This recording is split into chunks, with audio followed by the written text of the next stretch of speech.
Buenos días, Iglesia, Dios los bendiga y es una bendición poder compartir un día más nuestro tiempo devocional, nuestro tiempo con Dios. Y seguimos estudiando en este jueves 28 de enero el libro de Mateo en el capítulo 7 y vamos a seguir leyendo enseñanzas que el Señor Jesús nos dejó en su palabra. Vamos a leer Mateo 7 del versículo 13 al versículo 29 y dice así la palabra de Dios. Dice: entrad por la puerta estrecha, porque ancha es la puerta y espacioso el camino que lleva a la perdición, y muchos son los que entran por ella. Porque estrecha es la puerta y angosto el camino que lleva a la vida, y pocos son los que la hallan.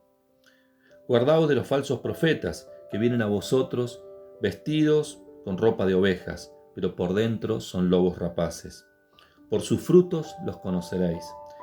¿Acaso se recogen uvas de los espinos o higos de los abrojos? Así todo buen árbol da buenos frutos, pero el árbol malo da frutos malos. No puede el buen árbol dar malos frutos, ni el árbol malo dar frutos buenos. Todo árbol que no da buenos frutos es cortado y echado al fuego. Así que por sus frutos los conoceréis. No todo el que me dice Señor, Señor entrará en el reino de los cielos, sino el que hace la voluntad de mi Padre que está en los cielos. Muchos me dirán en aquel día: Señor, Señor, ¿no profetizamos en tu nombre? ¿Y en tu nombre no echamos fuera demonios? ¿Y en tu nombre no hicimos muchos milagros? Entonces les declararé: nunca os conocí. Apartaos de mí, hacedores de maldad. Cualquiera pues que me oye estas palabras y las hace, es comparable a un hombre prudente que edificó su casa sobre la roca. Descendió lluvia y vinieron ríos y soplaron vientos y golpearon contra aquella casa. Y no cayó, porque estaba fundada sobre la roca. Pero cualquiera que me oye estas palabras y no las hace, le compararé a un hombre insensato que edificó su casa sobre la arena.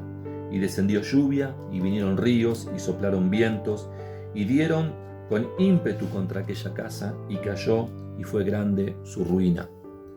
Y cuando terminó Jesús estas palabras, la gente se admiraba de su doctrina, porque les hablaba como quien tiene autoridad y no como los escribas.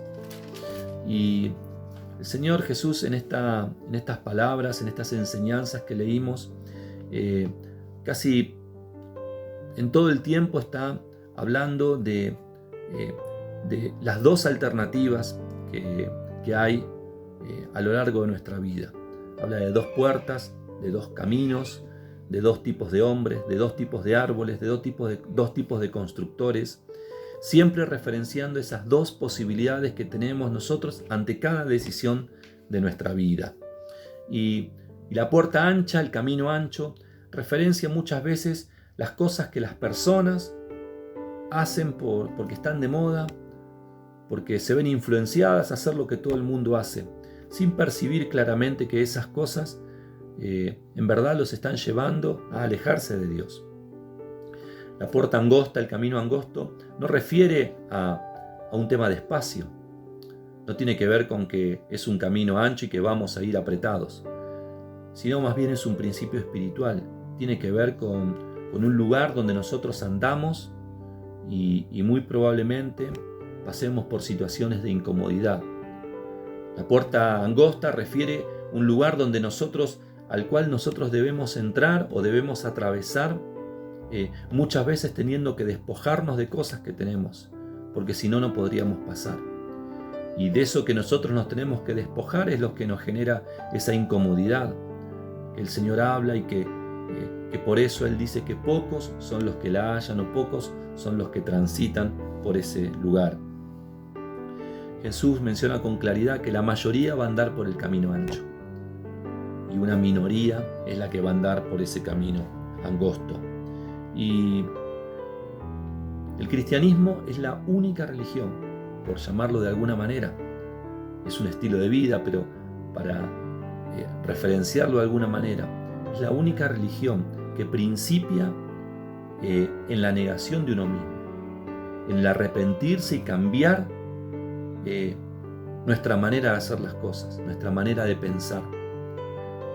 Todos los demás religiones o filosofías nos llevan a acomodarnos y a hacer las cosas más o menos de la misma manera, pero quizás con ciertos valores o ciertos principios. Pero el cristianismo nace de la negación de uno mismo. Ahí principia el cristianismo. En el versículo 15, el Señor Jesús advierte sobre los falsos profetas. Y esto está alineado absolutamente, esta enseñanza, con aquello que hablábamos de los caminos y de las puertas. Una manera de reconocer a los falsos profetas es si su palabra incomoda nuestras vidas, incomoda nuestro espíritu o no lo incomoda. Cuando el Señor nos habla de manera particular, el Señor quiere consagrar más y más de nosotros. Cada vez que el Señor se manifiesta, se revela en nuestras vidas, es para tratar de acercarnos cada vez más a su propósito. Y para ello nosotros tenemos que andar según su voluntad y no la nuestra. Y la palabra profética que nos lleva a este proceso no es una palabra profética verdadera, sino falsa. Y por el contrario, cuando la palabra nos alcanza y nos lleva a reflexionar y a recapacitar, esa es la palabra que está viniendo de la boca de Dios. Jesús habla con mucha claridad y compara a estos falsos profetas como lobos rapaces, lobos que vienen a devorar a las ovejas. Otra de las enseñanzas que nos deja el Señor Jesús es respecto de los frutos. Y hoy en día hay muchas enseñanzas respecto de los frutos y quizás a veces equivocadas en relacionar los frutos con los números, con los seguidores, con los likes. Y la palabra que utilizó Jesús es karpos, y que tiene que ver con conducta, tiene que ver con principios espirituales, tiene que ver con nuestro carácter. Y ese es el fruto que el Señor está poniendo de manifiesto como buen fruto o mal fruto. Y ese fruto lo da el Espíritu Santo. Y cada vez que nosotros pongamos en práctica los frutos que el Espíritu Santo nos da, seremos considerados como árboles buenos, árboles que dan buenos frutos. Por el contrario, seremos considerados malos, árboles malos, y dice la palabra que el Señor los cortará y los echará al fuego. Es palabra dura, pero son las enseñanzas que el Señor Jesús nos ha dejado.